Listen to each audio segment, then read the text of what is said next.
Assalamualaikum warahmatullahi wabarakatuh. Selamat pagi semuanya, salam sejahtera bagi kita semua. Semoga kita semua selalu dalam lindungannya. Amin.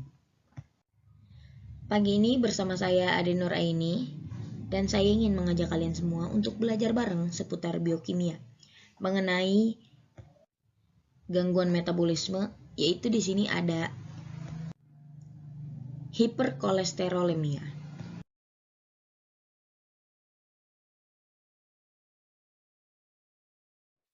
Hiperkolesterolemia yaitu adalah kondisi ketika kadar kolesterol total, terutama LDL, yaitu low density lipoprotein.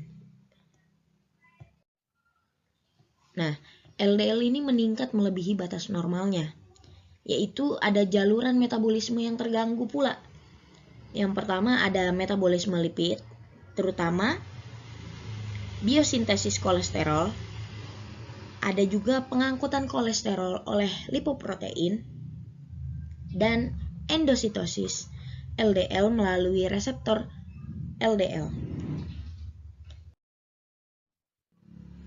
Nah, berikut ini adalah penyebab atau faktor dari terjadinya kolesterol yang berlebih. Nah, ini ada enzim komponen yang rusak atau berlebih. Nah, kasus tersering itu ada yang namanya familia hiperkolesterolemia atau biasa disebut FH. Dan ini terjadi karena adanya mutasi pada LDL reseptor, yaitu reseptor sedikit atau tidak berfungsi. Berikut juga melibatkan ApoB100, yaitu ligan LDL untuk LDLR. Ada juga PCSK9, yaitu menghancurkan LDLR secara berlebih sehingga reseptor semakin sedikit. Nah, ada dampaknya juga nih, dampak biokimia pada sel organ, yaitu LDL tidak dapat masuk sel, oleh karena itu menumpuk dalam darah. Nih, jadi LDL ini tidak dapat masuk ke dalam sel. Nah, jadi semuanya di sini menumpuk.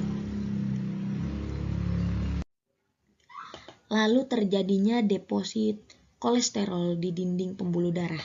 Nih, karena dia menumpuk, menempel di dinding darah. Nah, oleh karena itu terjadi yang namanya aterosklerosis. Nah, resiko penyakit jantung juga, ini terdapat resiko penyakit jantung, stroke, dan satoma meningkat. Nah, di sini kita coba membandingkan di mana ada metabolisme kolesterol yang normal dan tidak normal. Nah, pertama kita membahas kolesterol yang normal dulu nih, yaitu ada berawalan dari asupan kolesterol yang masuk ke dalam tubuh melalui makanan. Nah, di usus terjadinya pembentukan kilomikron yang berfungsi melepas lemak ke jaringan tubuh. Nah, jaringan tubuhnya kemana? Ke hati. Di sini hati mensintesis kolesterol baru, yaitu de novo. Nah, melalui jalur biokimia yang melibatkan asetil-CoA, HMG-CoA, dan mevalonat. Nah, proses mensintesis ini itu penting ya. Proses penting ini dikontrol oleh enzim yang bernama HMG-CoA reduktase. Nah, terjadinya transportasi kolesterol, yang dimana hati mengemas kolesterol menjadi VLDL, yaitu very low density lipoprotein. Nah, VLDL ini kemudian menjadi LDL. Nih, menjadi LDL. Lalu LDL ini keluar dari hati nih. Hati mengeluarkan kolesterol. Nah, LDL ini mengantarkan kolesterol ke berbagai jaringan tubuh atau mengembalikannya lagi nih ke hati. Jadi LDL ini mengantarkan kolesterol ke jaringan tubuh yang lain. Atau dia juga bisa kembali lagi ke hati. Nah, pengeluaran kolesterol ini, hati mengeluarkan kolesterol melalui empedu. Nih, ya. Hati mengeluari kolesterol itu bisa melalui empedu yang sebagian besar kemudian dari tubuh dikeluarkan melalui feses. Nah, di sini kita bandingkan dengan metabolisme kolesterol yang tidak normal. Yaitu pertama pastinya asupan awalnya dia berasal dari makanan yang kita konsumsi. Nah, lalu pembentukan kilomikron di usus. Nah, sama seperti tadi. Terus juga kilomikron ini melepaskan lemak ke jaringan tubuh. Nah, jaringan tubuh yang mana? Sama, jaringan tubuh hati. Nah, di hati ini mensintesis kolesterol baru yang namanya tadi ada de novo, yaitu melibatkan asetil-CoA, HMG-CoA, mevalonat. Nah, proses ini dikontrol oleh enzim yang bernama HMG-CoA reduktase. Lalu hati mengemas kolesterol menjadi VLDL. Nah, di sini LDL mengantar kolesterol ke jaringan tubuh.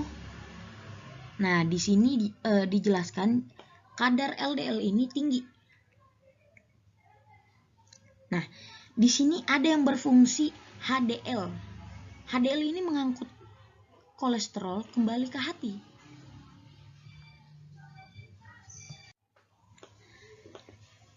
Nah, udah dia kembali lagi ke hati, lalu hati mengeluarkan kolesterol. Nah, di sini hati mengeluarkan kolesterolnya sebagian besar melalui empedu. Nah, untuk menangani hiperkolesterol ini ada beberapa strategi yang dapat kita terapkan. Nah, yang pertama itu ada statin atau HMG, CoA reduktase inhibitor. Kelebihan itu dapat menghambat sintesis kolesterol di hati, meningkatkan ekspresi LDLR. Lebih banyak LDL yang masuk ke dalam sel. Lalu bukti klinis sangat kuat menurunkan resiko penyakit jantung. Nah, jadi strategi ini udah terbukti bisa menurunkan resiko penyakit jantung. Nah, tadi udah kita sebutkan itu kelebihan dari strategi statin. Nah, ada juga kekurangannya nih, yaitu efek sampingnya bisa nyeri otot, meningkatkan enzim hati. Lalu tidak efektif untuk FH, ya, tidak efektif untuk FH homozigos karena LDLR hampir tidak ada. Lalu ada inhibitor PCSK9, alirocumab, evolocumab. Itu kelebihan. Nah, kelebihannya itu ada menghambat PCSK9 atau LDLR tidak dihancurkan. Lalu reseptor LDL meningkat drastis. Ada juga efektif untuk FH dan pasien yang tidak responsif terhadap statin. Nah, begitu juga ada kekurangannya. Ya, tentunya harganya sangat mahal, terus juga harus diberikan dengan injeksi, dan efek jangka panjangnya masih diteliti. Jadi belum terbukti gitu. Ini tuh bisa enggak atau bagus enggak untuk jangka panjang gitu. Nah, di sini ada yang namanya solusi nih ya. Tadi kita membahas tentang strategi. Nah, ini di sini ada solusinya nih. Solusi inovasi berbasis biokimia. Ada yang namanya nanoenzim precision therapy untuk memperbaiki jalur LDLR. Nah, terapi nano ini delivery yang membawa molekul kecil aktivator ekspresi LDLR langsung menuju sel hati, ya, kita sebut hepatosit. Nah, agar sel dapat meningkatkan jumlah reseptor LDL yang berfungsi. Nah, solusi ini, inovasi ini juga mempunyai prinsip biokimia yang mendasarinya. Ada ekspresi LDLR diatur oleh faktor transkripsi SREBP2. Nanopartikel membawa aktivator SREBP2 atau siRNA. Penghambatan PCSK9, lalu hasilnya itu lebih banyak reseptor LDL yang diproduksi. Maka terjadinya LDL yang lebih banyak masuk ke sel. Terus kadar kolesterol darahnya juga jadi menurun. Nah, dan ada mekanisme kerjanya. Yang pertama itu nano partikel disuntikan masuk ke dalam tubuh menuju hati dengan targeting ligand. Misalnya galaktosa yang mengenali reseptor hepatosit. Yang kedua ada partikel masuk ke sel hati. Lalu molekul kecil dilepas dan mengaktifkan SREBP2 atau memblok PCSK9. Nah, berikut LDL-nya jadinya itu bertambah dan pengambilan LDL meningkat. Maka dari itu kolesterol plasma turun signifikan.